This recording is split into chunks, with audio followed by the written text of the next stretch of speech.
was you tonight. I should have picked on your husband. I'll get him next time. So welcome. How many people came last year? It was on St. Patrick's Day. A few hands in the room. Okay, so let me tell you a little bit about what we're doing here and what I have to do with this.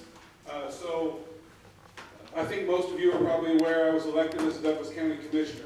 As part of that job, one of my responsibilities, and we had many that we divided up amongst the three of us, was to become the chair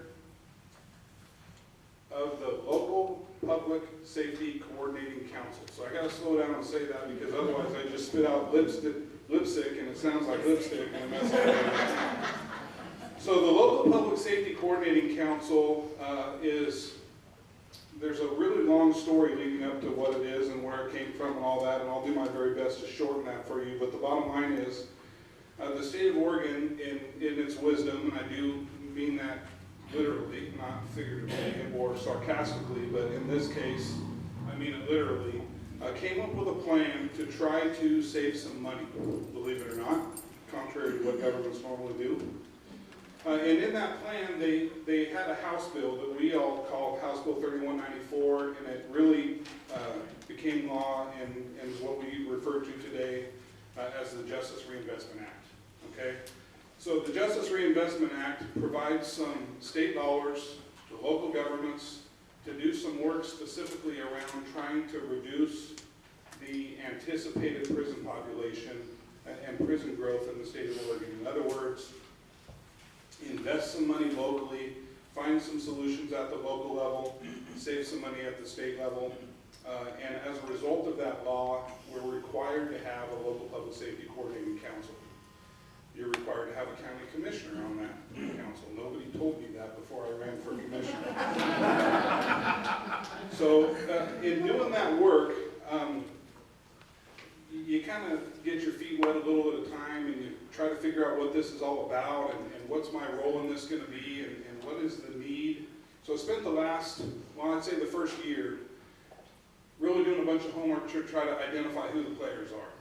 And with that, I'm going to point a few of them out today. So these are people, and I know many of you in the room, so if I leave you out, it's because I don't work with you on a nearly daily basis on this particular task.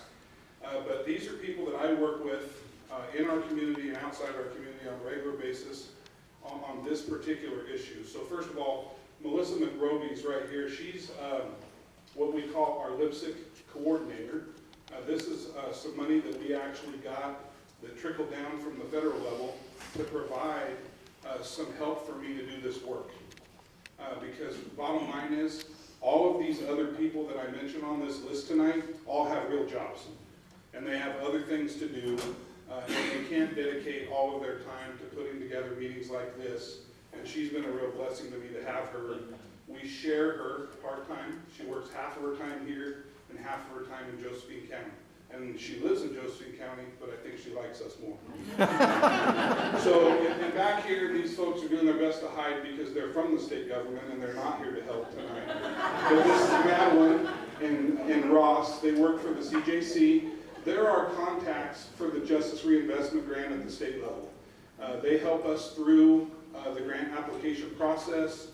When we have ideas about how we're going to use this money, they're the ones that we bounce it off of. They were sort of I'm going to give them a lot of credit for recognizing the need for the LIPSIC coordinator, and they come down on a regular basis and attend our LIPSIC meetings and our resource at the state level.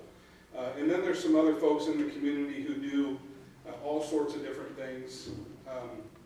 Like, for example, Don Cook in the back, Express Employment, does a lot of work to help these men that we're trying to help find jobs. Susan Buell right here, UT&E, same thing. David Christie Grammon, of course, you'll meet them again later. Jeremy and Holly Grammon, working with these folks on a daily basis.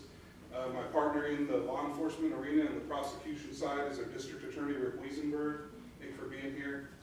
And then Mike Feldman in the back with UCAN. And the list is way longer than that. Those are just the folks that I recognize that walked in this evening. And again, if I missed anybody, I apologize. So, as a LIPSIC coordinator, I work with people who are mandated by the state to participate in this committee, and that includes the district attorney, the sheriff, myself, public defender's office. We have to have a police chief. We have to have a judge, a local circuit court judge.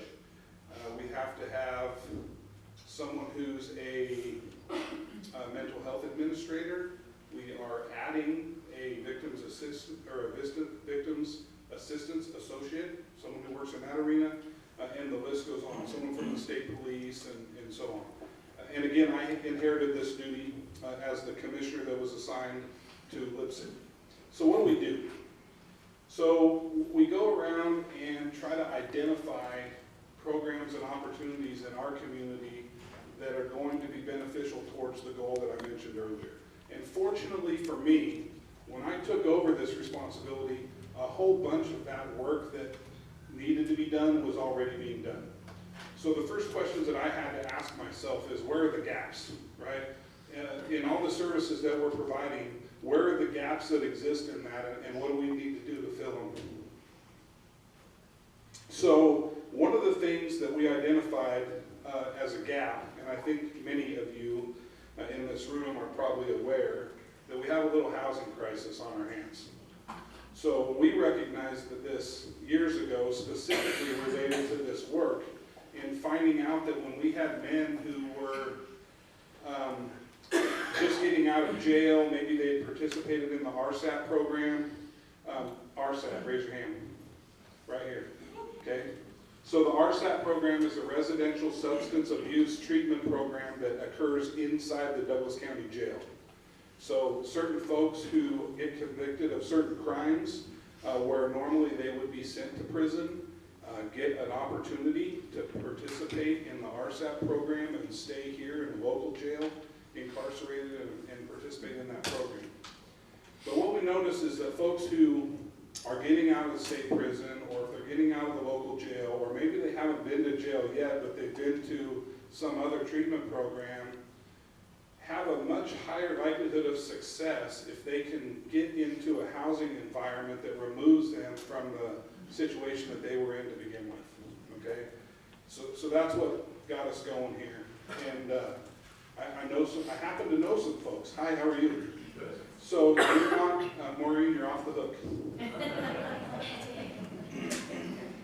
If I'd have known you were coming, I would have waited for you. I'm just teasing. I just like to give you a hard time. The truth is, I get pretty nervous up here talking to a crowd, and if I can make fun of somebody else, it takes the attention off of me. So thanks for that. Help me out. So I happen to know some people that are doing this work, and we'll get back to them a little bit later. But I want to introduce somebody else. So this is a quick little story that I want to tell you. It just happened the other day. I felt that it was relevant to the situation, the conversation. So in doing all this work, I recognized that housing is one issue and reemployment is another issue. And I went to and I can't remember the name of the thing that I went to. It was in Salem, and it was one of a whole bunch of things that I go to in Salem. But it was really around the fact that peer mentoring makes a big difference, okay? And at that deal, I saw some folks there that were just sharp. I mean, they were on their game. And these are all people who are providing peer mentoring opportunities who had been in prison, in treatment programs, and had made a successful recovery, and they would tell you themselves that they're always in recovery, and we're providing mentorship services back to other folks. So I got an interest in that, and not that my store manager, Greg Fisher, who's here, isn't doing a great job, because he is, but I'm a local business owner, and I got to thinking, hey, my next store manager could be one of those guys. So housing and job placement. So with that, I have the pleasure tonight, and I have to admit, this happened a little bit by accident and not really by me intentionally, but I have the pleasure of being able to introduce to you my first employee who is actually currently participating in the drug court program. And this is Marcus. Stand up.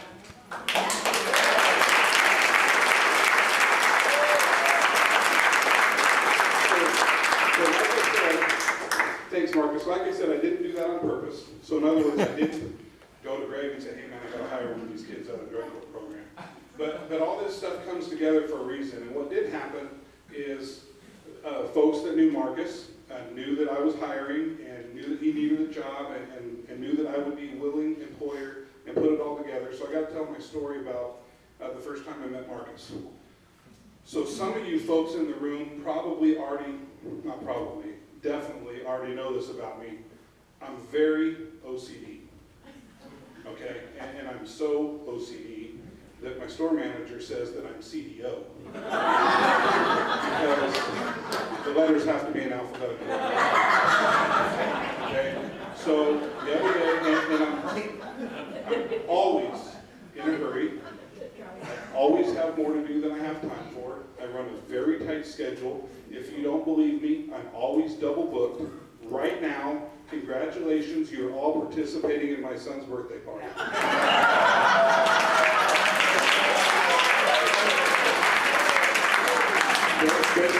Benjamin's 12 today, and he says, "Hey Dad, are we having a party?" And I said, "Yes, we are."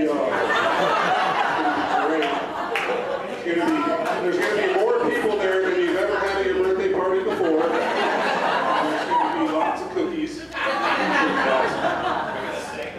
So I'm always in a hurry. I'm always double booked, and I'm OCD. And the other day I was driving through town, and the fact that my car was dirty was driving me nuts. And I got to swing in the Big O real fast and wash my car. So I pull, and I own Big O, by the way, for those of you who don't, I just don't pull into strange businesses. So I pull into Big O real fast.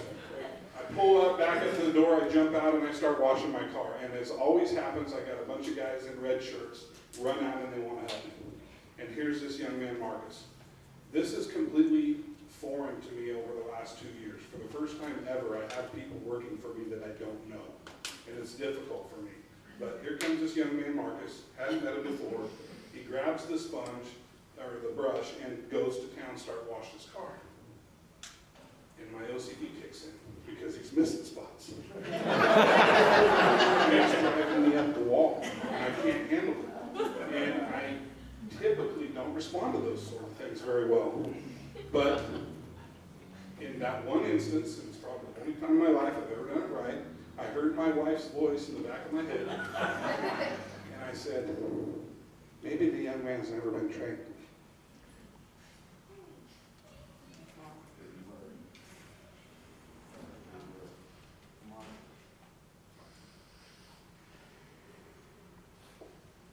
So I was able to suppress my flesh and ask him, hey, anybody ever teach you how to wash a car?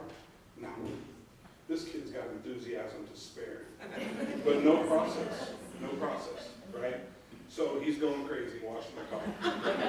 So if I can couple his enthusiasm with the process, I'm going to be able to charge $50 a piece for a car wash. That's all we're coming out. No, but seriously, so I asked him, I said, hey, anybody ever teach you how to wash a car? He goes, no, not really. I mean, who teaches you how to wash a car, right? You just know how to wash a car. I mean, it's not that hard. You just put the soap on and you rub it around. And I told him, I said, look, you're going crazy, and you're washing all over the place, and you're doing a great job, but look, you're missing all these spots. So here's what I want you to do. I want you to go up here to the front, and I want you to pick out just the fender, okay? Just the front fender. I want you to make sure you wash the whole fender and don't miss any spots. And then I want you to move over and wash the front door. From the top to the bottom, just the door. You know, it's okay to overlap a little bit to get onto the next section because that makes sure that you don't miss any spots. And then I want you to go to the back door. I want you to wash the back door from the top to the bottom. And then I want you to go back to the back section and wash the car. And so I asked him, I said, hey, I don't mean to be offensive. And I'm not trying to be critical. And I hope you didn't take it that way. He said, no, nobody ever taught me to wash a car, man. I appreciate the instruction, and man, the guy's the best car washer in town now.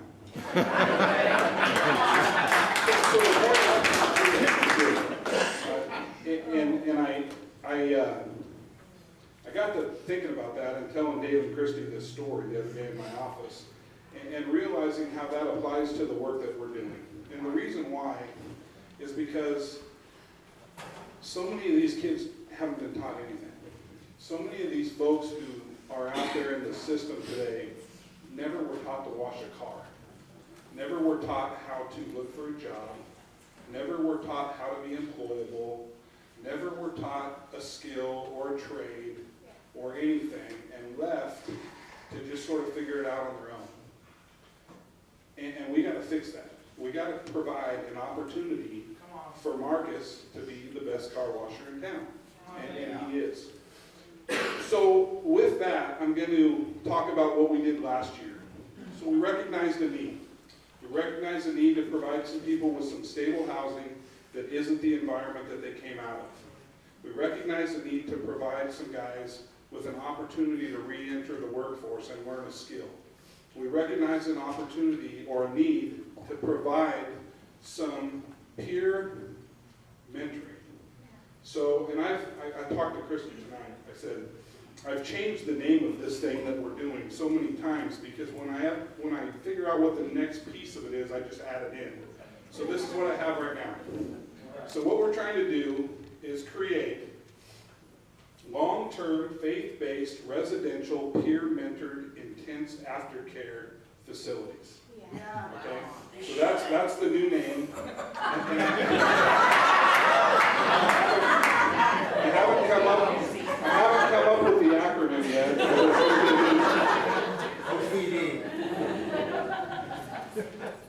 So, last year we met here on St. Patrick's Day. And we talked about this vision that we shared. We called it the Community Reinvestment Summit. And we shared with you a vision of a large facility that would do what we just talked about.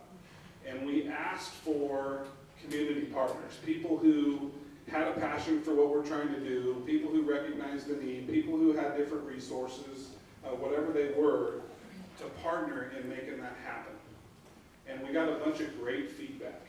And we got a bunch of people saying, rah, rah, rah, this is awesome, this is what we need, we're interested, sign us up, and then we got no help. Okay? So we didn't quit. And I say we, I shouldn't say we, I should say they didn't quit, because they did the work, I just sat back and watched. So let me tell you what's happened since then. Since then, David and Christy Graham, who you'll get to meet again in a minute, through True North Star Ministries, have opened not one but two of these LTFBR facilities in town. And what they did was they took two houses that historically had been rental houses that were owned by Christy's parents, and renovated those into multiple bed facilities. There's two different ones. They have 12 beds apiece. And they've had 16 men, I'm sorry, 12 beds, yeah, 12 beds total. And to date, they've had 16 men come through those housing units and get help. And some of those men have relapsed, and some of them have not, and are making strides towards being productive members of the community once again. So the key point is this. They got to have a housing opportunity that gets them away from the environment that they came from. They got to have peer mentoring. That these folks, and you're going to get to hear from some of these guys today, for whatever reason, it's way easier for them to listen to people who have been where they are. Okay? So peer mentoring is important. Understanding through education why they are where they are is important. So figuring out the things that affect you through life and understanding the psychological long-term impacts of those things is important. So some training for guys to help themselves understand why am I the way I am? Why do I feel this way about this situation? Why do I react this way when this happens? Is important. An opportunity to find a job and get back on their feet and gain some self-confidence and become a producer again is important. And the bottom line is there's a community benefit to this that's really unmeasurable. So let me tell you about it from my perspective. So every day, not every day, every Monday, I have a meeting with the Sheriff's Department to go over different things that happened over the weekend or the prior week. And every Monday morning, I get an update from the jail lieutenant about what's the population in jail. And for the last several years, Douglas County has been hovering at or slightly above or below our maximum capacity. This is a story that's happening all over the country. You're seeing crimes that used to be jail sentences not be jail sentences anymore, like for example, PCS, that's possession of controlled substance. You used to go to jail for that. Not always anymore is that the case. And the cost to me as a county commissioner who spent 2 days trying to maneuver through budget hearings and listen from every single department head how we don't have enough money and we don't, is $89.64 per day per man in jail, times 280 some beds in jail. So it's expensive.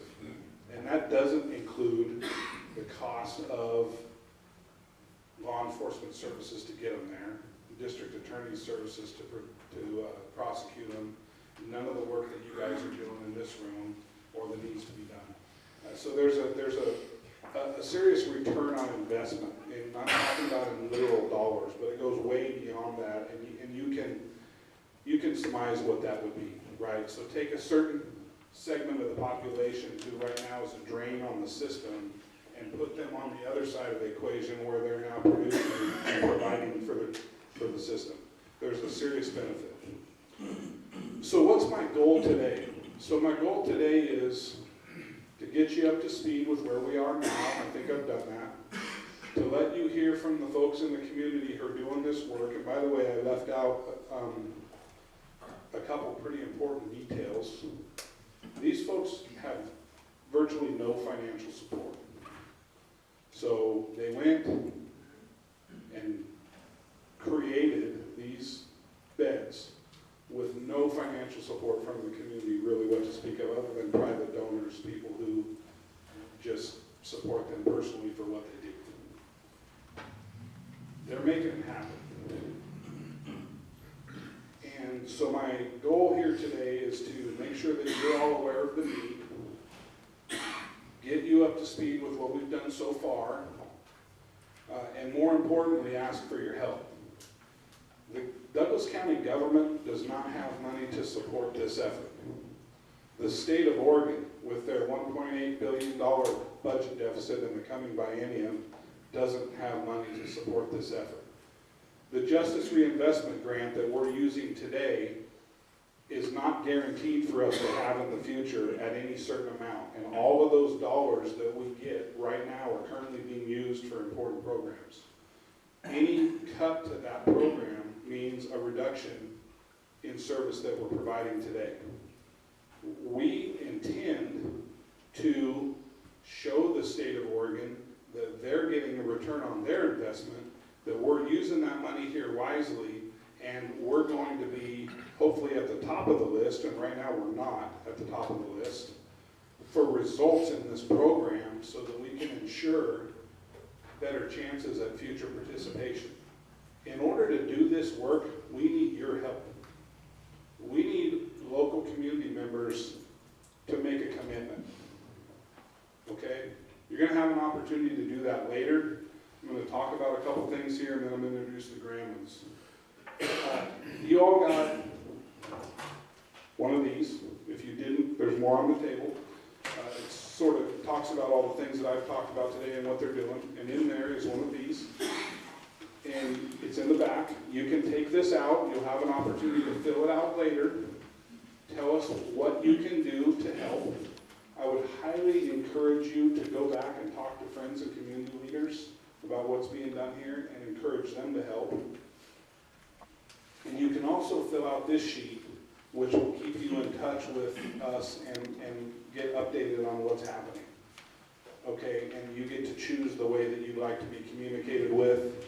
I think there's a couple different options on here: phone, email, smoke signals, for those of you who live in Tiller. I'm just teasing. I love Tiller.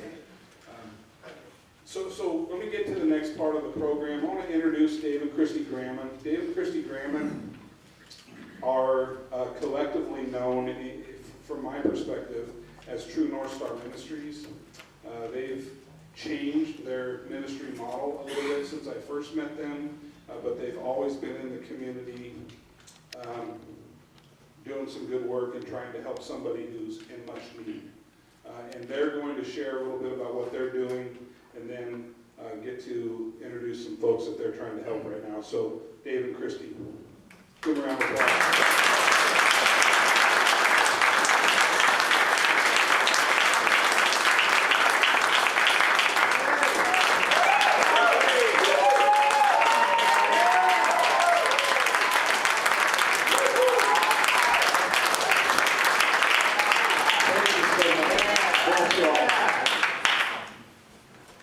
Before I introduce my wife, I just want to tell you, isn't it great to have a commissioner with that kind of heart? Yeah. Come on. I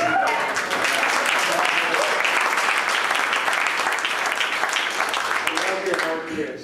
We connected almost 20 years ago, right after we got here, and so he means what he says, and I love it that God has, for such a time as this, has put some specific people in to help and guide and direct our county. Amen? Yes. Amen. So this is my wife, Christy, and we've ministered together for 40 years. And I never dreamed that I would be a chaplain in the jail. I thought I would be a worship leader, which I love to do, and preach for 40 years and, and sail off into the greater sunset. And but God had a different plan, and so I'll tell you more about that. But I just want you to know that I haven't done anything without this incredible lady right next to me. And so,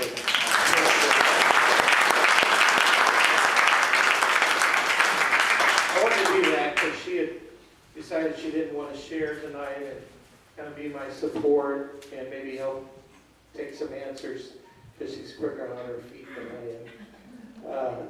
Some questions and answers. But again, I am Dave Dramond, and Senior Chaplain of the County Corrections, Director for True North Star Ministries. And I do want to thank Commissioner Boyce and what an incredible help Melissa McGrovey has been for our county. Bless you, Melissa. She's kept me busy, let me tell you.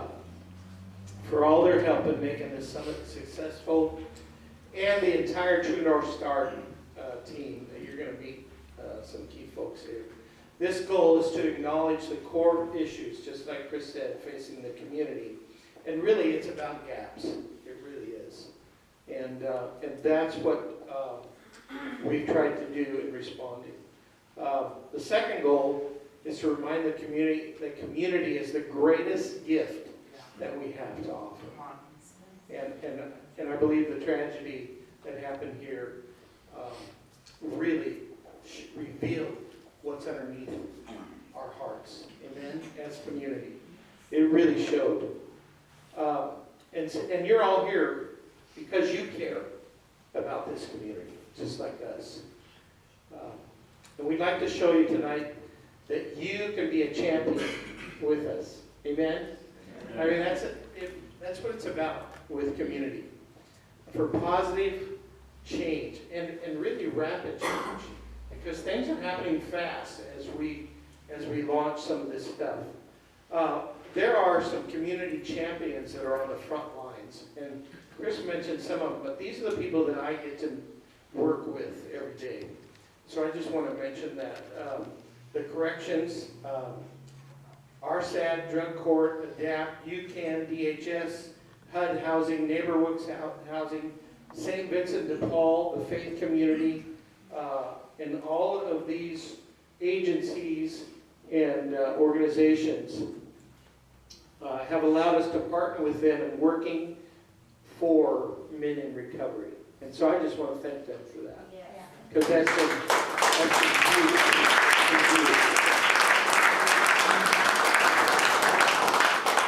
And some of those agencies, a lot of times that's a thankless task because it's a very large population and too few resources, really, as we struggle to try to make a difference. And then there's somebody else that are here, and Chris kind of mentioned it because of his own personal experience, but There's some companies and some businesses in this community that have stepped out and have said, we're going to hire your men and let them and be a part of them coming back to be responsible citizens in our community. And I just applaud them. I do. And several of those businesses are here tonight. So, good job. You are really unlocking the potential of our community. Right. Really, that's true. So our objective is to restore men to community, break the cycle of substance abuse and related forms of addiction and criminality through long-term, faith-based residential treatment and intensive aftercare. Men represent 75% of the total substance abuse population. Did you know that? That's why we have focused in on that. I have some great news that's coming towards the end, but that's what God has really led us to focus in on. And it's really about including a level of hope and empowerment for people overcoming addictions. And in order for this to become a lifestyle, the underlying causes for drug and alcohol abuse must be addressed. So it's not just about not knowing how to wash a car, but it's some of those things that happen in childhood a lot of times that keep us really in our coping methods. And that's what addictions are. You guys know that? That's really what addictions are, is part of our coping method. And those resurface when there's stress in our lives. And it creates an ongoing cycle. So I quickly want to go through this about ACEs, or adverse childhood experiences, because Christy and I and our team teach this a lot. We do workshops about this because it was such a huge part of our training as we raised men out in Looking Glass, or young men out in Looking Glass with the Boys Ranch, True North Star Boys Ranch. So the ACE study, that's really giving bad feedback. Do I just hold it about here? Okay. Is one of the largest investigations ever conducted to assess associations between childhood maltreatment and later life health and well-being. So the findings were shocking. Studies showed the higher the ACE score, the higher the risk of disease, mental illness, imprisonment, and work issues like absenteeism. That's a big one. I want you to think about that. Underlying beliefs and perceptions that drive our choices and behaviors are formed during childhood. And when ACEs disrupt the life of a child, the traumatic experiences become hardwired in the brain as fight, flight, fight, or freeze. Flight, fight, or freeze. And that helps us survive. Adults with unaddressed ACEs continue to function in reactivity and survival mode. That's really a key point. It really is. So, according to Dr. Anna and Dr. Felitti and SAMHSA, now that is putting out this information, adverse childhood experiences are the leading cause of substance abuse, mental health issues, violence and criminality, promiscuity, depression and anxiety, severe obesity, and then look at this next one, 48% greater chance of contracting cancer. 48%. Suicide and death. And the statistics are that it takes 20 years off of our lifespan. 20 years, gone. Drug and alcohol abuse are simply coping methods to deal with pain, fear, anxiety, depression, anger, and frustration that are triggered by the stress of living with unresolved childhood trauma. So, Chris mentioned about the jail, and I've been, this is in August, it'll be going on my 7th year there already. I can't believe it. But recidivism is a real thing. And really, it's the cycle of defeat, because it is circles. ACEs lead to substance abuse, which leads to criminality, which lead to, back to ACEs and struggles from the broken heart that happen with children, and then to substance abuse, criminality. And we've got the cycle of defeat. So criminality leads to incarceration where they can't medicate their pain, but when they're released, they return to the same environment that they were in prior. That doesn't work. They fall right back into those coping mechanisms. Their drug of choice. And the cycle of defeat just keeps going. Unless. Oh, by the way, notice the beginning of the cycle of the defeat, as I mentioned, is a broken heart. If we don't acknowledge the core issue and minister to the heart of the man,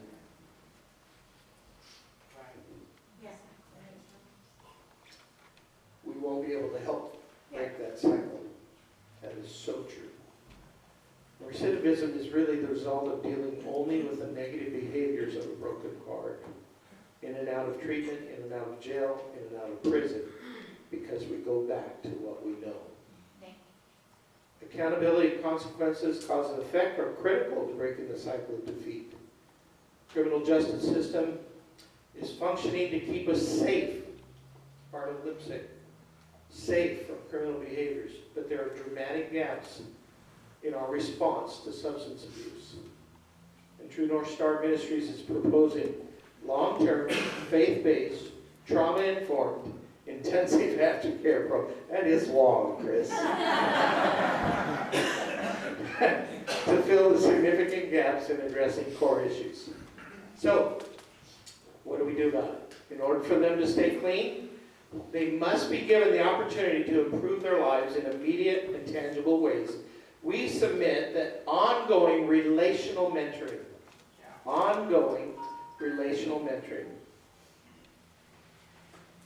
by trained, trauma-informed peer mentors is critical to support the men re-entering the real world. So, the solution is, first critical component, faith-based, trauma-informed safe houses. And we call those TNS houses with us. Working with all of the correction and support agencies that I mentioned earlier, but beginning sometimes clear back in prison with Home for Good, HGO. Chris Van Lobodon, amen. Thank you, brother. He's our release chaplain. How many counties do you cover, Chris? Oh, I got Jackson, I got all of them. You got all of them. Everything south and up to Lane County. Including Lane County. Can you believe that, you guys? Bless that man. Bless that man right there. Amen. Because he and I work closely together. Amen. Where was I? RSAT, jail, with RSAT, drug court, parole and probation, attorneys, ADAPT, DHS, mental health, UCAN, and the list goes on and on.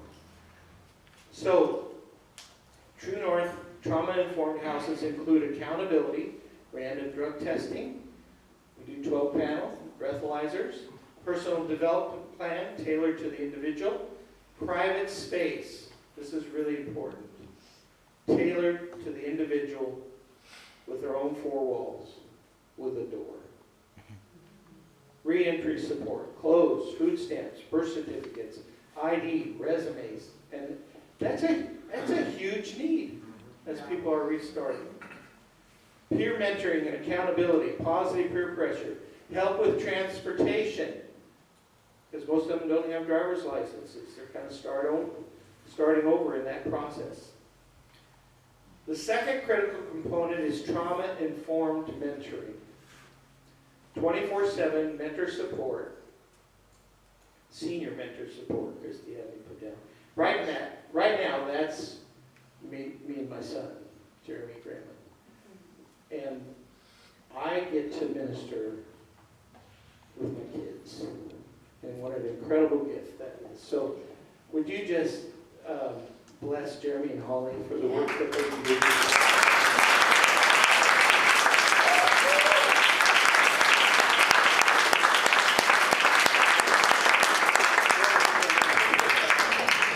That way they can see your picture. So this senior mentor support includes long-term mentor relationship, one-on-one ACE counseling, 24/7 spiritual, mental, and emotional support, Triumph Over Trauma workshops that we do regularly, celebrate recovery meetings, and 12 steps, by the way, we're launching the last two to have a CR group in Douglas County, in Roseburg, every night of the week. Wow. Every night of the week. The next two we're going to fill Monday and Tuesday night, right? Right, Jeremy? Jeremy. Okay. So I want you to note something. Trauma-informed mentoring means that if and when there's a relapse, we always have a plan. Always. We don't expect the road to recovery to be a straight line, but what we do expect is full and complete recovery down that line. Yeah, Because we've seen it happen. yeah. Lots of So let's talk about that. So sometimes there's a slip, what we call a slip, a 30 or a hiccup, I was sharing with me. A 30-day probation, extra accountability and support, which means more meetings and more drug tests more often. But that keeps everybody safe. And sometimes we struggle, and there's a binge, which means short-term treatment, and then back into a true north house. And sometimes there's a crash and burn, which means long-term treatment, and then back to the house. But it works. We've seen this happen over and over. The men know that our support follows them through the process of restart, and we invite them, I like this part, to come back home. To come back home. And when they're ready for safe housing again, we're able to say, come on, let's do a restart. The third critical component is jobs. Without income, men cannot pay for housing, pay their fines, make restitution, pay child support, get their driver's license back, reestablish themselves in community. It's a long list. So, a lot of times many cannot go out of county for long-term treatment. So coming soon, back here in the corner that Christy just brought up, to Douglas County is long-term treatment. I'm saying 2020, maybe God's going to do it faster than that. Amen? Amen. We need it. It's going to be an incredible community build. We shared about it at last year's Reinvestment Summit. Our proposal for Triple R Ranch. Some of you asked about what's Triple R Ranch? A 150-bed men's recovery center, putting together a task force right now to begin the site location and capital campaign for an extreme community build. We have the builder to do it already. Yes. Like the ABC Extreme Home Makeover television show. It's going to happen. It's going to happen. Yes, it is.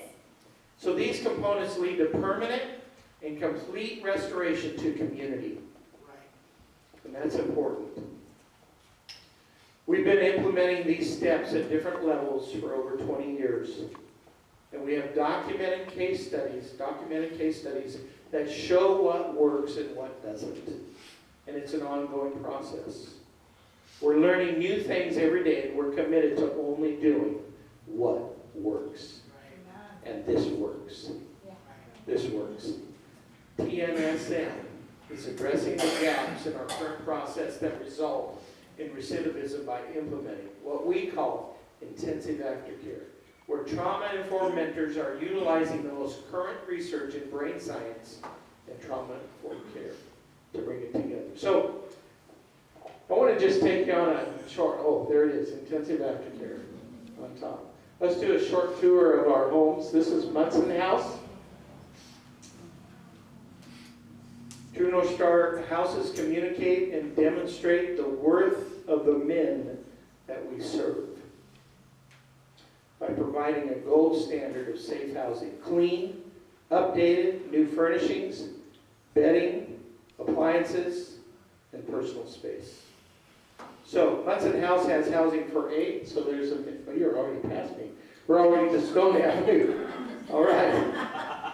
So you saw the living area and the kitchen. That's all right. There's the back living area. Yeah, it's great. Brand new furniture. All right. Stone House, 2. First one has housing for 8. Stone has housing for 4 with the potential of 2 more. And so here's the living area. Nice and bright and beautiful. Good job, guys. And kitchen and personal space, which is really important.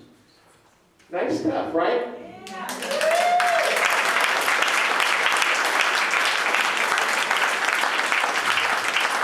a while back, Melissa McRobey asked to do a tour of our homes, and we brought some of the other people with us.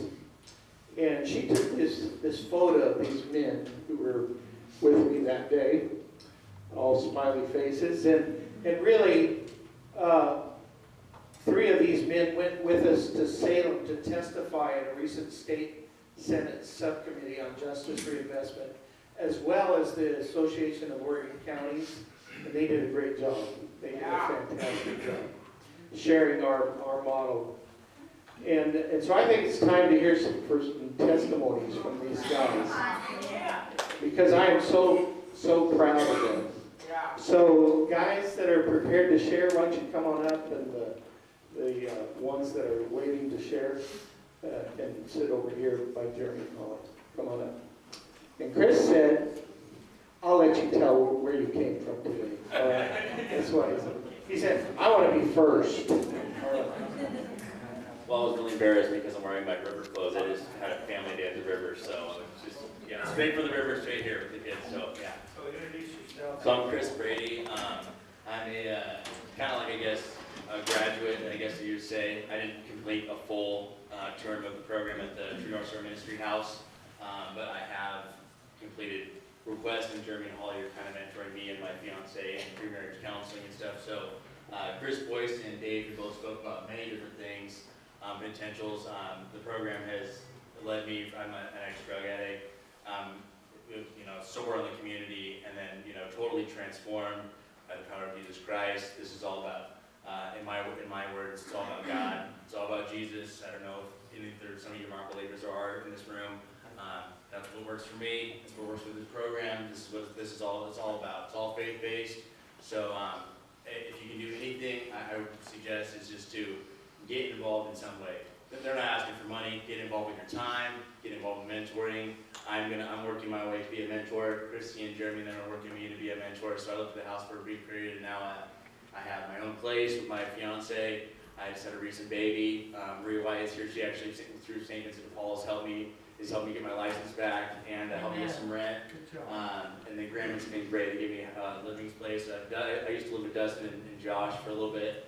And it's truly great. This program is wonderful. Anything you can do to get your foot in, to get involved in this, all you obviously care because you're here, like Chris said that, Dave said that. So truly, take the next step. We always say more, Lord, so we want more from you, though, community now.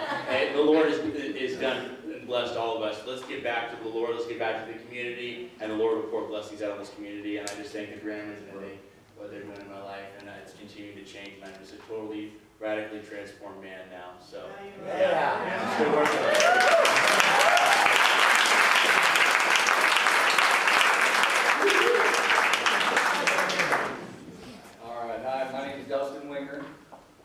There's a lot of people out here.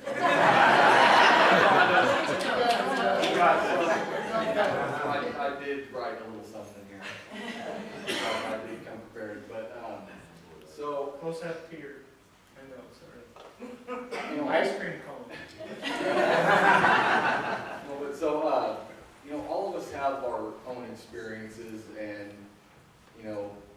we all make an impact somehow. And for a long time, I've made good impacts and a lot of bad impacts. And that's towards the community, towards my family, towards my friends. And, a lot of people have stuck by my side through this whole time. And I'm just going to read this because this is my experience and what I've gone through and where I'm at now. So, like I said, my name's Dustin Winger, 29 years old. I currently live in Roseburg. I grew up with a single mother who took care of her 2 boys the best she could. And I'm grateful to call her my mom. She's truly the best. My mom. Yes.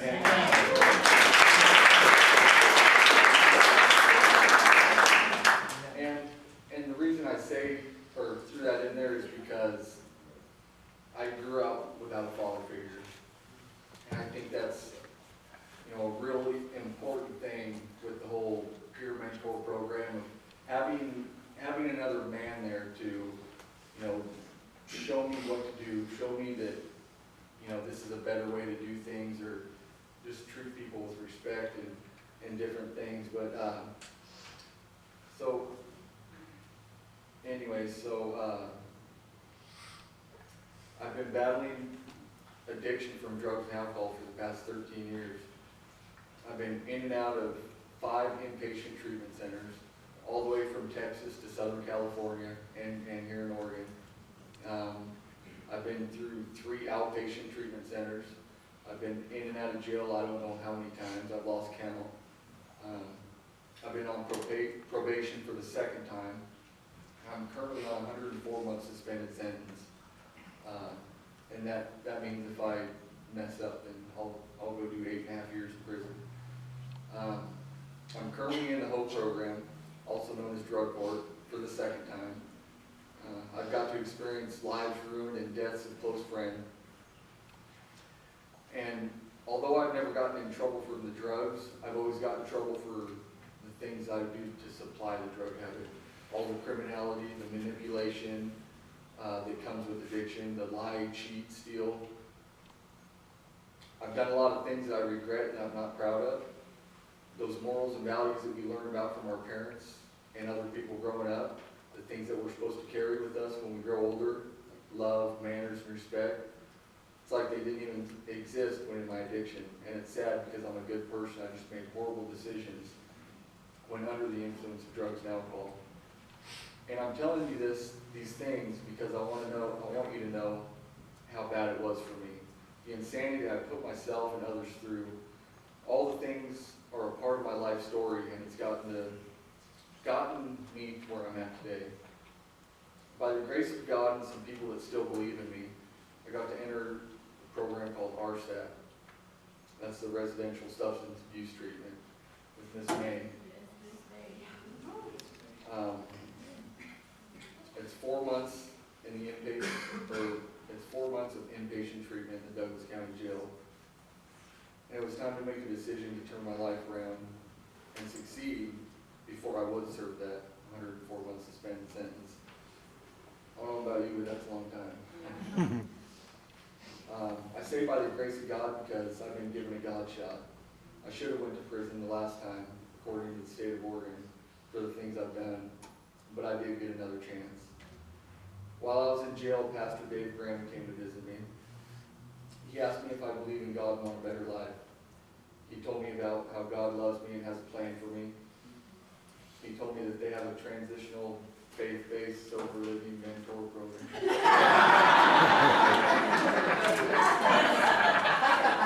Otherwise known as the True North Star Ministries.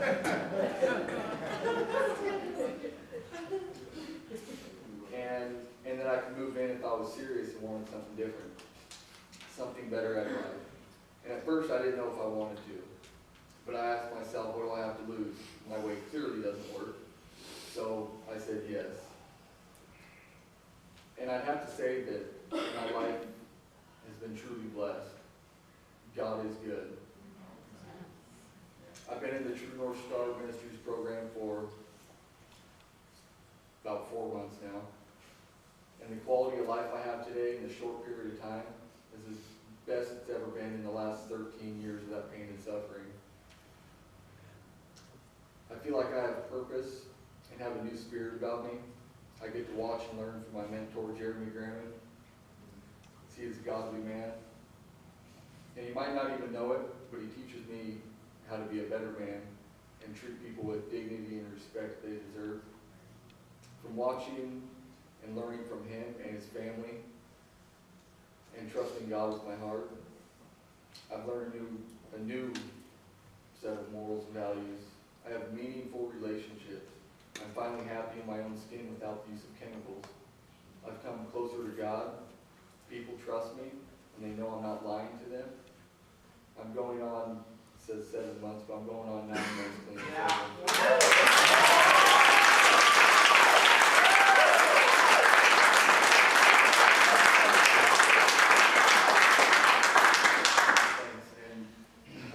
That's been a long journey. That's the most clean time I've ever had in my life, besides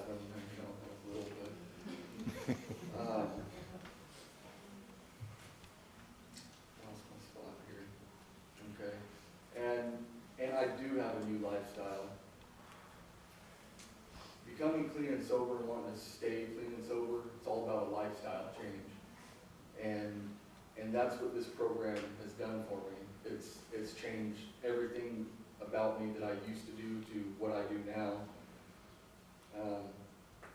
And that lifestyle can't be bought with any amount of money.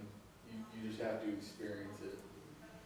True North Stars Ministries has forever impacted my life, and for that I'm truly grateful. And I just want to say that, you know, I am so fortunate to have the opportunity to come into a transitional living house like this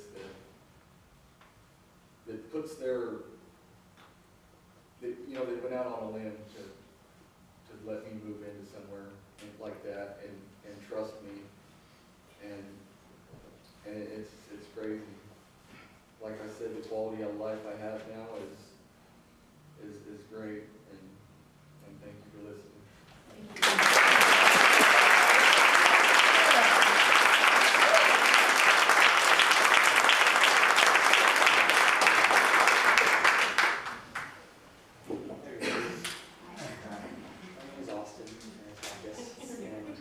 I'll speak in honor, okay.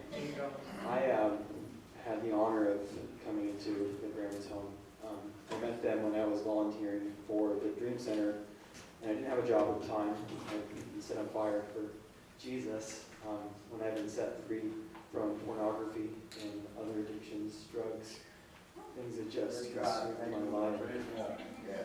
And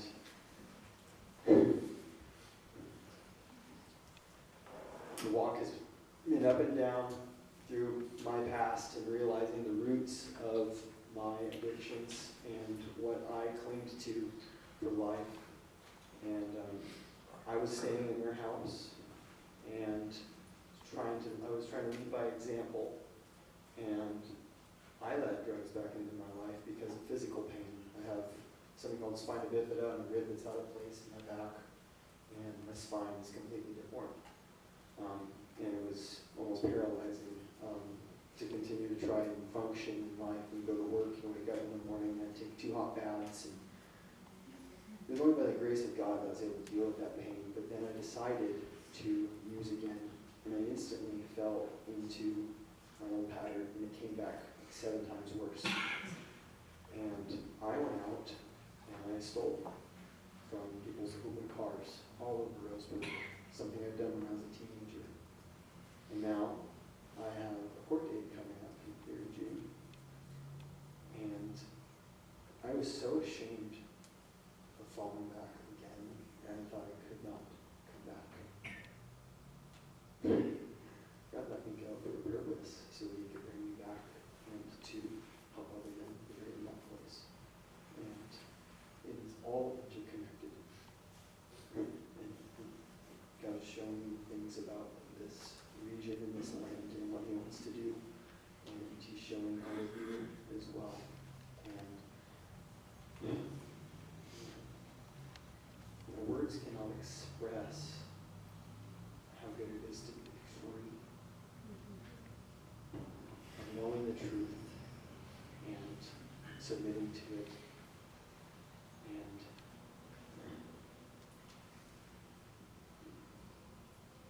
Thank you, Austin. back.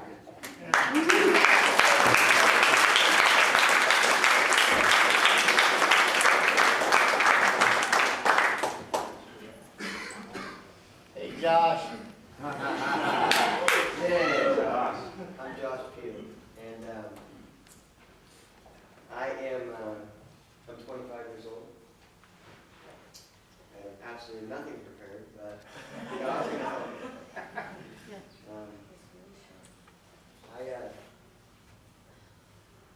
I have been using drugs and alcohol since I was 17 years old. I was raised without a dad. He was more of a friend figure. And I remember from a very early age, I was introduced to God. I was into a very Christian home. And, I thought of God as an authority figure. I thought of, I had to live up to this perfect standard. I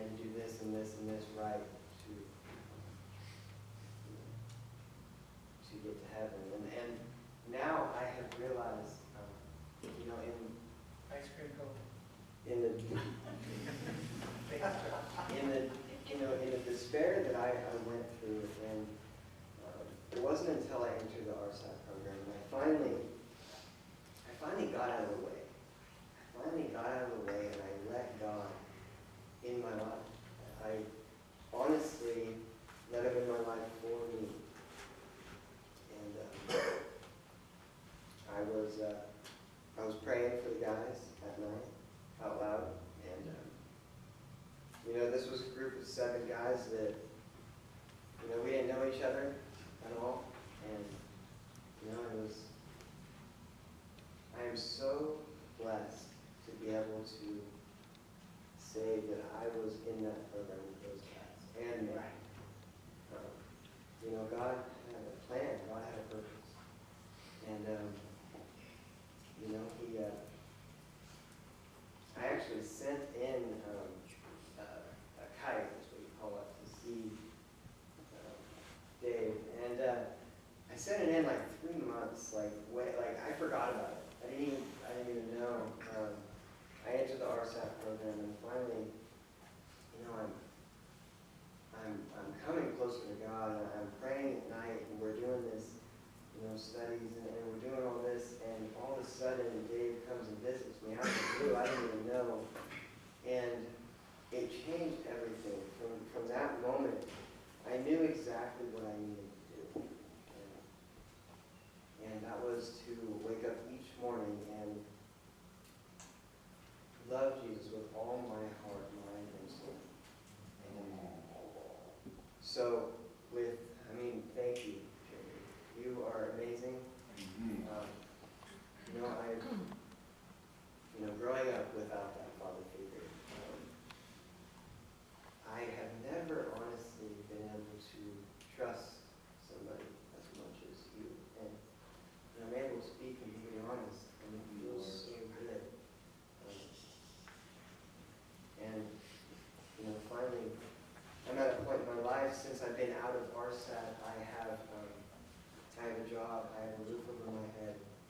I have my license, or I have my ID. I have my birth certificate. I have my social.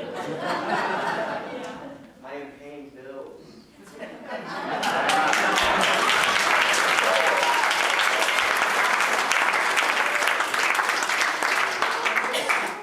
So by the grace of God, I am completely a changed man. Amen. Thank you.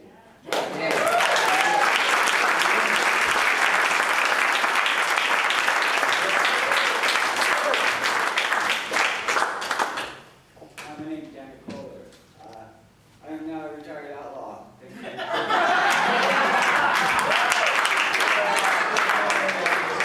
I led a life of poisoning the neighborhoods. I was a very controlling and very angry person. I got fortunate enough to join the RSAT program. I jumped in there to save my life because, unlike a lot of people, I didn't have a prison sentence over my head, but I wanted to live my life. Actually, for myself for the first time. So I opted in. And I didn't know what I was going to do. It was almost graduation time, and I've been working in an honors program. I've been doing my work, but I didn't have nowhere to go. I have no family here. I have no supportive people. All I know are drug dealers and drug users from my past. So I was kind of really wondering what was going to happen. And then Dave shows up. Man, he takes me in. I don't have no money. I have nothing to offer. But he takes me to give me a place. And I've been out of jail for, I think Thursday will be 3 or 4 Thursdays now. I got out the but I have a job today. Yes. I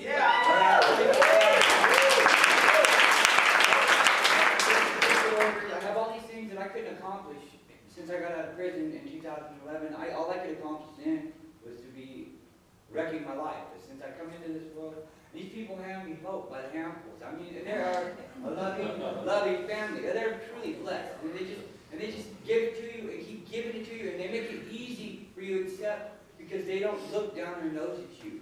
They're not being judgmental. And I'll tell you right now, you can have all the aftercare in the world. If you don't have people with love in their heart to give it to you, you're not.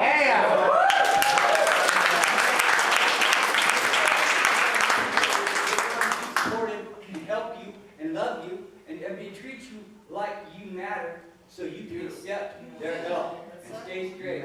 Thank you.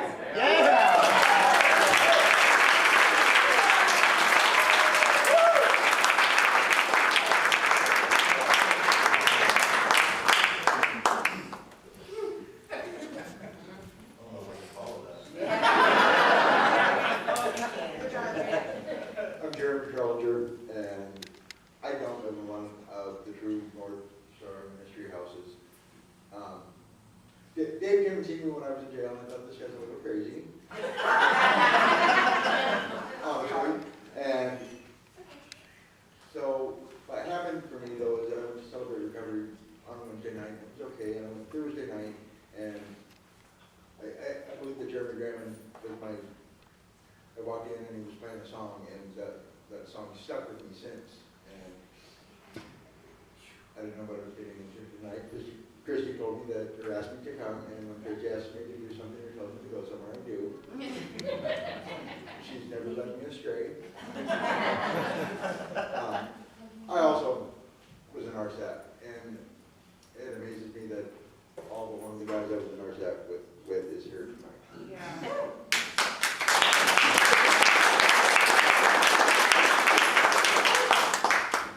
So my story is that I started trying to get clean when I was 17 and I'm 43 years old.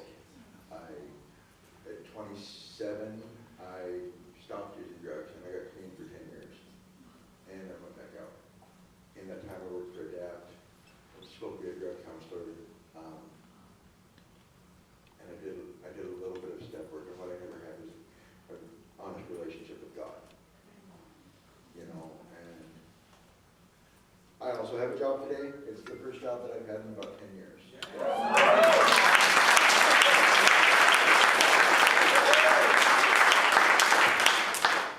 I looked for 4 months trying to find a job when I got out of jail, and I got lucky. And I'm not gonna lie, it's probably not the job that I would have went out to try to find for myself, and it's the job that I believe that I belong at today. So I live in an Oxford house, which is also clean and sober living, and I am very picky about where I will tell people to go to live if I believe that they're in recovery. And David Jeremy's houses are about the only place that I'm willing to send people to, because I know that there's an expectation of not only being clean, but I believe all that I have today is due to my relationship with God. I got baptized in February, and I didn't know I was going to get there. Dave came and got me, and I don't know. Like I said, I wasn't really prepared. I didn't know what I was doing tonight. And Hey Jeremy, tell them about Triumph Over Trauma. that's actually why I do what Christy asks me to now. Honestly. So, when was the last Triumph Over Trauma? It was in March, maybe? Yeah. So I got out of jail in December, and one night I saw Christy at Celebrate Recovery. She said, "So you're gonna go to Triumph Over Trauma, right?" I said, "What is it?" And she gave me an explanation. And what it is I got to go and I got to learn how to deal with the traumas that I suffered, my ACEs, that I suffered in my early childhood. And there's a cost, and I told her, "Christy, I don't have any money." And she said, "Well, we'll find somebody to pay for you. But if we pay for you, you have to stay the whole time. You can't just go Friday night and not come back Saturday." I said, "Well, I don't really want to do this, but I'm going to give it a shot." And it's one of the greatest things that I've ever done for myself. I quote from God in front of all the time, like, I've had to change a little bit. It's better to fit my life. I love that the hurt people. Yeah. But what I found for me is that I'm still broken. So the only kind of people that I attract to my life, maybe not the only kind today, but broken people attract other broken people, and I don't need other broken relationships in my life. That's all I've ever had. And I don't know. I know that Triumph Over Trauma is coming up soon, the weekend of the 2nd and 3rd. Yeah, 2nd and 3rd. And We're full. you're full. Right. So if you're not registered to go and you haven't gone, you're missing out. Coming in. We'll do it in 3 months. So in 3 months, go. Honestly, it's really one of the greatest things I've ever done. And honestly, I don't know that I would be clean today if it wasn't for the Graham family. And my friend Jeremy Grogan.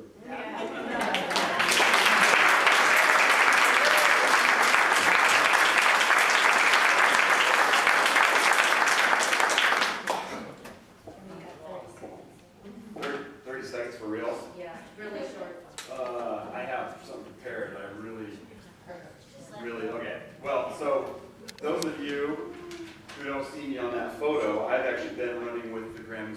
time, and I was going to have Jeremy introduce something if you want to, but I bring, at the request of David and Christy, I have a very intentional, normally I put something together, but this is very intentional, and so I assure you, I had no idea what Chris Boyce was going to say, what any of the men was going to say, and what was on the PowerPoint. I had no idea. So within the context of what you've seen, and I don't have time for a testimony, but I have a destructive past, I wanted to highlight something from 1 Peter chapter 4, verses 7 through 8. It's going to tie a lot of what you guys are seeing together. And so this is in the Amplified Bible. Verse 7 says, "The end and culmination of all things is near. Therefore be sound-minded and self-controlled for the purpose of prayer, staying balanced and focused on the things of God, so that your communication will be clear, reasonable, specific, and pleasing to Him." So that is for us. That's for those of us who are going to be directing what we're going to see love toward these. Verse 8, above all of that, above all, have fervent, unfailing love for one another, because love covers a multitude of sin. In a very literal sense, a better word could be used to describe the word sin as it's used here, as it would be understood in its true context in this passage. So in our English noun, failure would be a better word for us to put there. In this instance, sin is not referring to total iniquity or wicked conduct, but a failure to measure up at any level to the moral standard. So, 1 Peter 4, verse 8, in Jeremy Grogan's unauthorized literal amplified version, here's how it says. Above all, have intense, endless, and tender affection for others, because intense, endless, and tender affection for others prevents their past failures from having an impact on their future position. Amen. That would be identity, purpose, and endeavor. Right. So I'm going to read that one again. This is Jeremy's unauthorized. Okay. Above all, have intense, endless, it doesn't end. There's no limit, there's no line. And tender affection for others, because intense, endless, and tender affection for others prevents their past failures from having an impact on their future position, which is identity, purpose, and endeavors. So when considering my own life from the outside and stepping aside and kind of looking at my own past from outside, over the last 3 to 4 years or so, I identify 3 fundamental components which have led to a positive transformation in nearly every area of my life. I'll tell you those in a moment. We're talking about relationships, awareness of the needs of concerns of others. A lot of us would attest that we just simply didn't think about anything outside of ourselves. And then a desire and ability to perform work and tasks for personal pleasure or the benefit of others with a high level of attentiveness and quality. So, these 3 components. Now, I didn't go through the RSAT specifically, but I was in a recovery home prior to the Grahams having one of their own. And so, my experience was over 2 years ago. So these, though, when I consider and I look back, what were the components that were there that they offer in everything that you're seeing that were absolutely vital for me to be in the position that I am today? So my environment was the first thing. No one can ever go back to the former people and places that led them to the dysfunction that they were in. Right. People desiring freedom and transformation can't ever be released from jail or addiction back to their old neighborhood and friends. The desire to avoid prison or adverse consequences is simply not enough to transform anything. Transformation is exclusively internal. And then the second one is intense and endless affection from spiritual fathers and mentors. This second component enabled me to achieve the repentance, which is the change of thinking, required to inherit transformation and the resulting ability to perform to the moral standard. So leading into the third component, which is permission, one having been transformed must be properly directed by spiritual father or mentors. So in my case, I have been given permission to go out and do and be who God created me to be.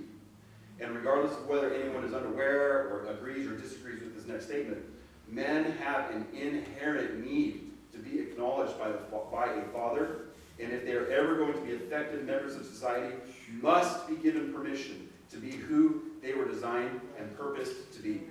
This was, Right. check this out, this was recorded and expressed in the life of Jesus before he entered into his purpose and fulfillment of his 3.5-year ministry. So first, Jesus was immersed and submerged into the transitional and transformational waters of baptism, and then immediately from the water in Matthew chapter 3, verse 17 in the New King James records, and I close with this, and suddenly a voice came from heaven saying, "This is my beloved Son, in whom I am well pleased." Amen.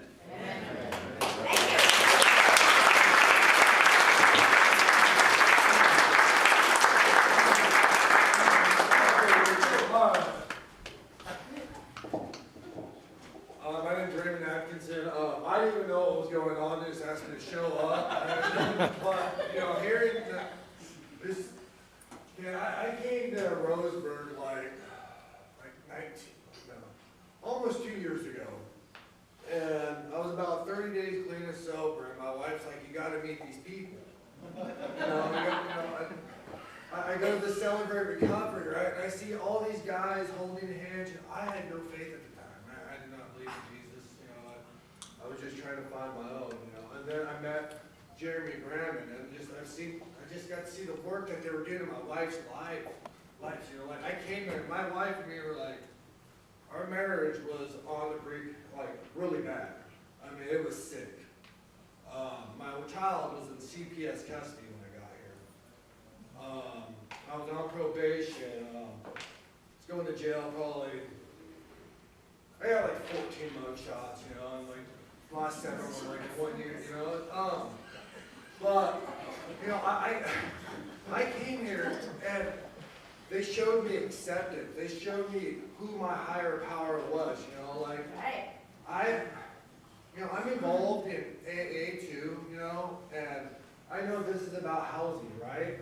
This is what, we're trying to get housing for people trying to straighten their lives up. I go to Crossroads every other week to bring in a meeting, to talk about my experience, my strength, and my hope, how I got out from underneath it. And these guys, they get out in 1 month, after they're there for 1 month. And the biggest thing they're stressing on is, where do I go? Where do I live? You got these guys 30 days clean, barely, stop shaking. And they're like, where do I go? And when I first got clean, I stayed at the Mission, and then I went to another house, a recovery house. That recovery house had using, had just thieving going on. I'm not going to say what house it was, but it wasn't good. So I got out of it. And thank God the Oxford house was there, And the Oxford house is so packed nowadays. They're lining up to get in there, and they can't accept everybody. I came to Roseburg a junkie, God has blessed this road I've been on. I did find an employer.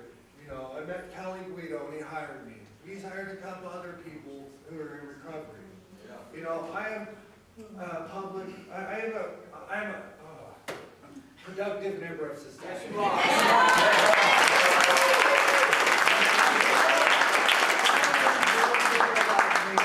I pay my taxes. I make asphalt for this county. That's what this is about. Is getting us people have change, and are suffering from addictions and giving us a fresh start. Because I got my daughter back. I didn't think I was gonna not make it because she's in gymnastics. I got her in gymnastics. So to anybody who are planning on investing into this, you're investing in people's lives. Right. Amen. I've been clean, right? I've been clean for I got 3 months until 2 years. Come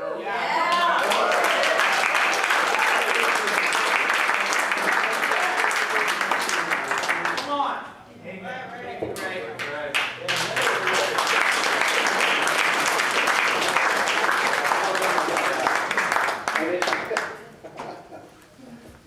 I just want to share a couple slides before Chris closes. So, here's what's next. Community reinvestment opportunities, just like Gary was saying. This is investing in lives. Amen. So, we are developing a peer mentor development plan. 8 trauma-informed mentors, full-time, salary, hands-on, 1-year minimum field assignment. But what's powerful about that is each mentor up to 10 men. We multiply ourselves.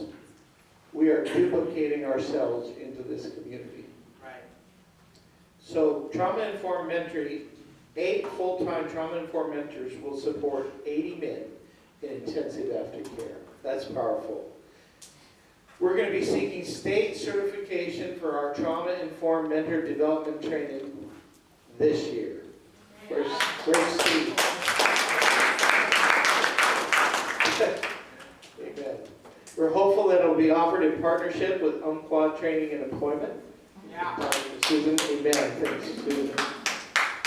And this is really the gold standard for just pennies on the dollar. For the cost is just $25 per day per man in intensive aftercare. So that's an incredible investment because it funds 20 full-time and 3 part-time jobs, trains 16 trauma-informed mentors, supports 160 men in recovery with 24/7 trauma-informed care with a cost of $750,000 per year.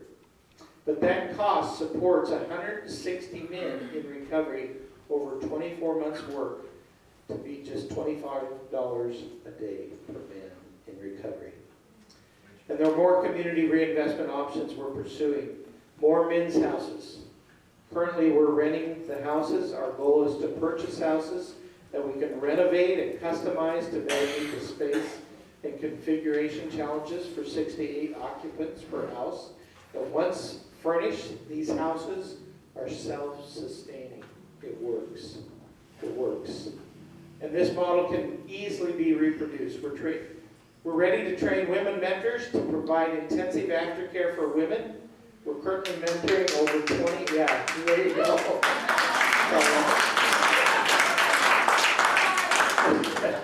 We're currently mentoring over 20 women without housing. Right. This is a real need in our community. So, our women mentors that are here, would you stand up? Because we have a bunch of them here. Come on, Carla. And Christy and Holly and Helen.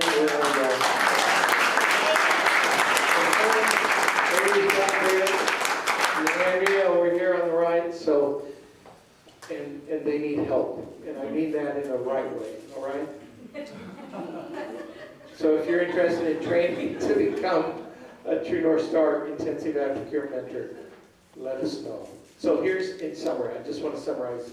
These are the key components to restoration. This is even a little longer than yours, Chris. Trauma-informed care, ACE counseling, housing, which is safety, employment, which is hope, faith-based healing and purpose. We found the #1 factor for overcoming substance abuse is faith in God, who loves and heals and gives purpose to life. Only God can transcend abuse to rescue, redeem, and restore men to their true identity. So, accountability, peer support, mentoring, long-term relational support, intensive aftercare, restoring back to community, long-term rehabilitation, 2 years inpatient and aftercare, and you. And you. So as Christy and I were working to finish this presentation, we were listing the key components right there, and she said, I wonder if there's an acrostic here.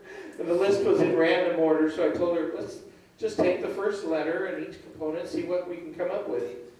And 30 seconds later, she gasps and starts to cry, and she said, David, look at these letters.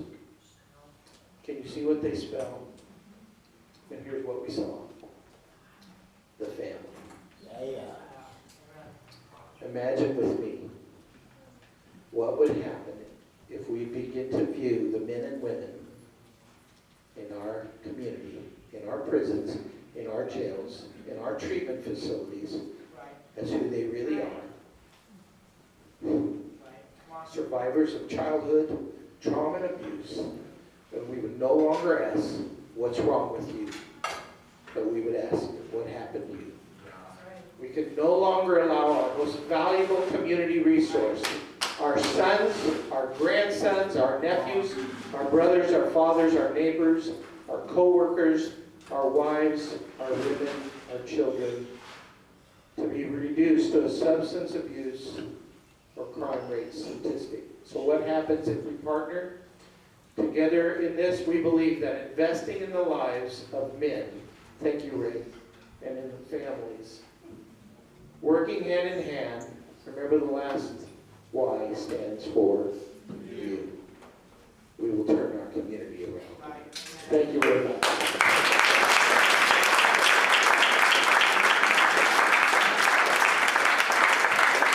I had my son stop by the store on the way here and grab these flowers. I gotta give these to my friend Maureen Hollander for letting me embarrass her.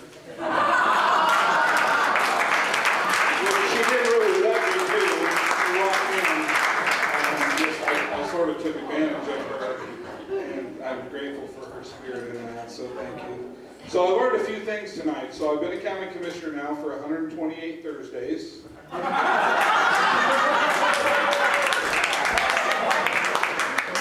I'm also here because Christy told me I needed to be.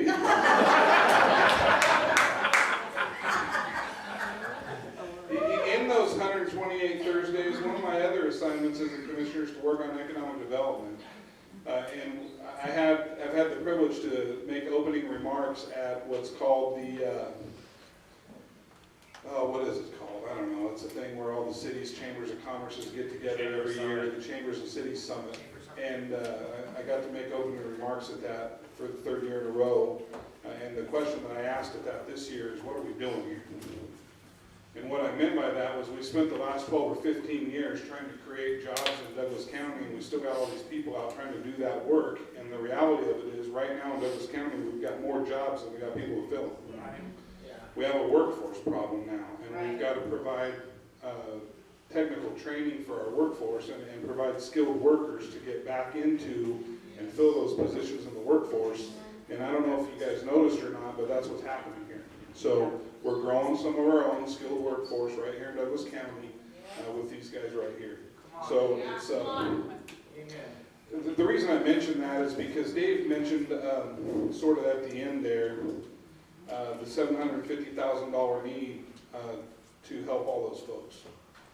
And that $750,000 need provides a return on investment better than any that I've found anywhere.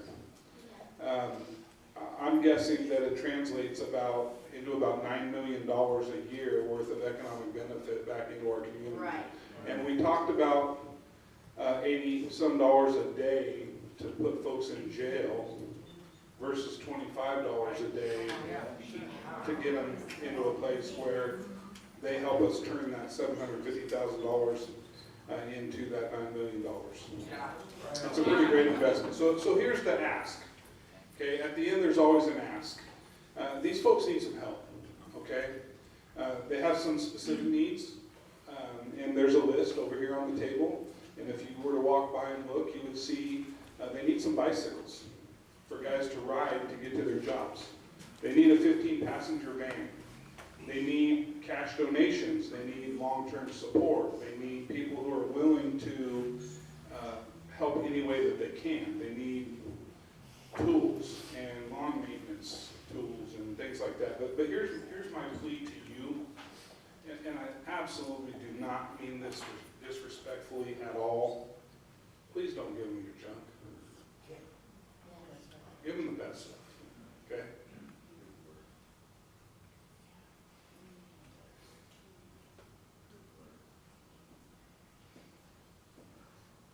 They got plenty to do already.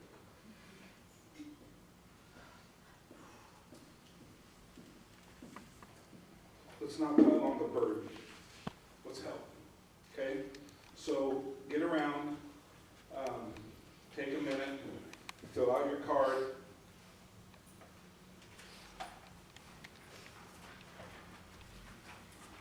Check whichever box you can. I'm making a donation. I'll become a monthly sponsor. I want to serve on a campaign force, task force, or whatever it is. I just happen to have an extra 15-passenger van laying around. Whatever it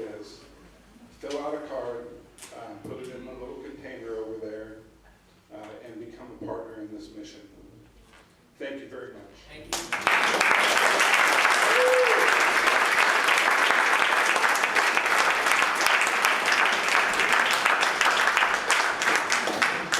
So Rena has done an amazing dessert buffet for you. So you've been so patient, we really love you to enjoy that.